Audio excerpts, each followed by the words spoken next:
যে আজ বুক থাকে বল, মুখ ফুটছে বুক থাকছে, তিক্ত দুঃখের সুখ আসে, ওই রিক্ত বুকের দুঃখ আসে, আর সৃষ্টি সুখের উল্লাসে, আর সৃষ্টি সুখের উল্লাসে। তাই সোশ্যাল অ্যাক্টিভিস্ট অনামিকা দে বরণ করে নিচ্ছেন এবং সম্বর্ধনা জ্ঞাপন করছেন বিশিষ্ট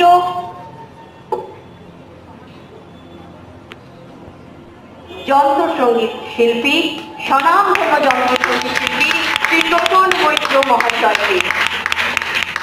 উত্তরীয় প্রদান হলো। ওনাকে জানাই স্বাগতম, স্বাগতম, সুস্বাগতম। আমরা এই পর্বে আচ্ছা তিনজন করে তাহলে প্রথম তিনজন যাদের আমরা প্রথম তিনজন আমরা তাহলে অনুরোধ করছি মঞ্চে আসার জন্য, পরে আরো যে তিনজনের নাম আমরা ঘোষণা করেছি তাদের আমরা অনুরোধ করছি।